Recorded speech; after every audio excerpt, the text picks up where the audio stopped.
जब भी आप मेनोपॉज के बारे में सोचते हैं तो सबसे पहले आपके दिमाग में क्या आता है? मोस्टली लोगों के दिमाग में हॉट फ्लैशेस ही आते हैं, बट मेनोपॉज सिर्फ हॉट फ्लैशेस के बारे में नहीं है, बल्कि एक वाइड वैरायटी ऑफ सिम्टम्स हैं जो कि मेनोपॉज के साथ आते हैं। नमस्कार, myself doctor Neelana Singhai Jain, consultant obstetrician and gynaecologist at Namo health care Jabalpur. आज हम बात करेंगे मेनोपॉज के बारे में। क्या क्या सिम्टम्स हैं जो हम फील करते हैं मेनोपॉज के दौरान, और कैसे हम अपनी लाइफ में चेंजेस लाके वो सिम्टम्स को कम कर सकते हैं। तो मेनोपॉज में हमारी बॉडी में ईस्ट्रोजन और प्रोजेस्टेरॉन नाम के जो हार्मोन्स होते हैं वो धीरे धीरे कम होते हैं, जिसके कारण ये हमारी sleep, mental health, mood swings, brain, bone, heart, skin, ये सभी चीज़ों पर इफ़ेक्ट करता है। और बहुत सारी प्रॉब्लम्स हैं जो हम मेनोपॉज के दौरान फेस करते हैं। तो आइए अब हम उन सब के बारे में जानेंगे। सबसे पहला है स्लीप डिस्टर्बेंसेस। ईस्ट्रोजन कम होने के कारण हार्मोनल इम्बैलेंस होता है और उस कारण से हमारी स्लीप एब्रप्टली डिस्टर्ब होती है। हम अचानक से रात में 2 बजे 3 बजे कभी भी उठते हैं और फिर हमको वापस से सोने में प्रॉब्लम आ जाती है। तो मेनोपॉज के दौरान ये बहुत ही कॉमन है। अगर आपके साथ ऐसा होता है तो आप ये मत सोचिए कि ये बुढ़ापा आ रहा है आपका, या फिर आपको कुछ और दूसरी प्रॉब्लम हो रही है। नहीं, ये सिर्फ ये मेनोपॉज का ही पार्ट है। सेकंड, मूड स्विंग्स और मेंटल हेल्थ। कभी भी अचानक से इरिटेबिलिटी फील होना, सडन एंजाइटी फील होना, एक्सट्रीम सैडनेस फील होना या डिप्रेशन फील होना, ये सब मेनोपॉज के दौरान होता है। क्योंकि ईस्ट्रोजन कम होता है तो ये हमारे ब्रेन से एक हार्मोन सीक्रेट होता है जिसको हम सेरोटोनिन बोलते हैं। ये मूड स्टेबलाइजर होता है और ये हैप्पी हार्मोन होता है। तो ईस्ट्रोजन की कमी के कारण सेरोटोनिन कम होता है, जो कि हमारे मूड को भी डिस्टर्ब करता है। थर्ड है ब्रेन फॉग होना।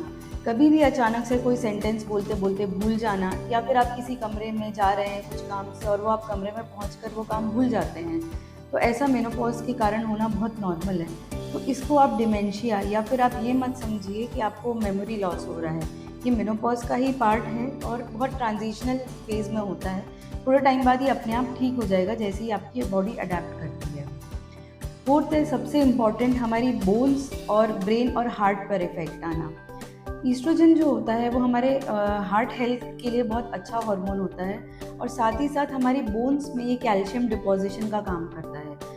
तो जब मेनोपॉज के दौरान ईस्ट्रोजन कम होता है तो हमारे बोन्स में कैल्शियम डिपोजिशन कम हो जाता है, जिसके कारण ऑस्टियोपोरोसिस होने के चांसेस बहुत ज़्यादा होते हैं। इसलिए मेनोपॉज के बाद फ्रैक्चर्स की रिस्क बहुत ज़्यादा होती है। तो इसके लिए आपको प्रॉपर अपना ट्रीटमेंट करवाना चाहिए। Calcium and vitamin D supplementation लेना बहुत ज़रूरी है। साथ ही साथ हार्ट के लिए भी आपको रेगुलर चेकअप करवाना ज़रूरी है। इसके बाद एक बहुत इंपॉर्टेंट सिम्टम होता है vaginal dryness and painful intercourse. Oestrogen जो होता है वो वेजाइनल लाइनिंग को मोटा करता है, और जैसे ही ईस्ट्रोजन कम होता है मेनोपॉज के दौरान तो वेजाइनल लाइनिंग पतली होते जाती है, और साथ ही साथ उसकी इलास्टिसिटी भी कम होते जाती है। इस कारण से हमको रैपिड यूरिन इन्फेक्शन भी होते हैं, वेजाइनल इन्फेक्शन भी होते हैं, और इंटरकोर्स के दौरान पेन भी होता है। तो बहुत सी फीमेल्स ये फील करती हैं बट डॉक्टर के पास जाके शेयर नहीं करती हैं जब तक कि बहुत एक्सट्रीम इन्फेक्शन ना हो जाए।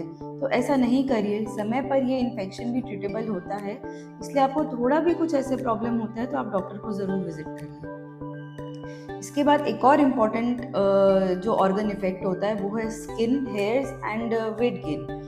तो स्किन और हेयर्स के लिए कोलेजन बहुत ज़रूरी होता है। तो मेनोपॉज के दौरान कोलेजन धीरे धीरे कम होता है, जिस कारण से आपकी स्किन जो है उसमें झुर्रियाँ या रिंकल्स आते हैं, स्किन भी ड्राई होती है, हेयर में थिनिंग होती है, हेयर फॉल बढ़ जाता है, और साथ ही साथ जो एब्डोमिनल फैट है, जो पेट का जो मोटापा है वो धीरे धीरे बढ़ते जाता है। तो ये सब भी मेनोपॉज का एक पार्ट है। अगर आपको एक्सट्रीम हेयर फॉल हो रहा है तो उसके लिए भी आप डॉक्टर को विजिट करिए। तो ये सब कुछ सिम्टम्स थे मेनोपॉज के, जो कि किसी ना किसी आपको कोई ना कोई सिम्टम कभी ना कभी फील हो सकता है अगर आप मेनोपॉजल फेज में हैं तो। अब हम इन सब चीज़ों से कैसे बच सकते हैं, या हम अपनी लाइफ में क्या मॉडिफाई करें कि हम ये सिम्टम्स हमारे कम हो सकते हैं। सबसे इम्पॉर्टेंट है डाइट। डाइट में आपको हेल्दी डाइट लेना है एंड बैलेंस डाइट लेना है, जिसमें आपको प्रोटीन की मात्रा बढ़ानी है और वेजिटेबल्स एंड फ्रूट्स की मात्रा बढ़ानी है, जिससे आपको सारे micro nutrients and macro nutrients मिलें। Second is exercise. एक्सरसाइज में वॉकिंग स्टार्ट करिए। वॉकिंग जो होता है वो हार्ट हेल्थ के लिए अच्छा होता है। और साथ ही साथ थोड़ा थोड़ा वेट लिफ्टिंग स्टार्ट करिए। वेट लिफ्टिंग करने से जो मसल्स होती हैं वो ग्रो होती हैं और साथ ही साथ वो बोन्स को स्ट्रॉन्ग करती हैं।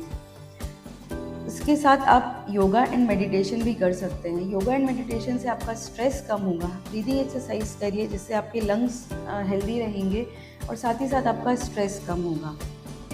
इसके बाद सबसे इम्पॉर्टेंट चीज़ होती है सप्लीमेंटेशन। तो क्या क्या सप्लीमेंट्स आपको मेनोपॉज के दौरान लेना है? सबसे इम्पॉर्टेंट है calcium supplementation, vitamin D supplementation and omega 3 fatty acid supplementation. ये तीनों ही आपकी बॉडी के लिए बहुत ज़रूरी हैं। और कुछ फीमेल्स को ऐसा भी होता है कि जिनको मूड स्टेबलाइज़र की ज़रूरत पड़ती है।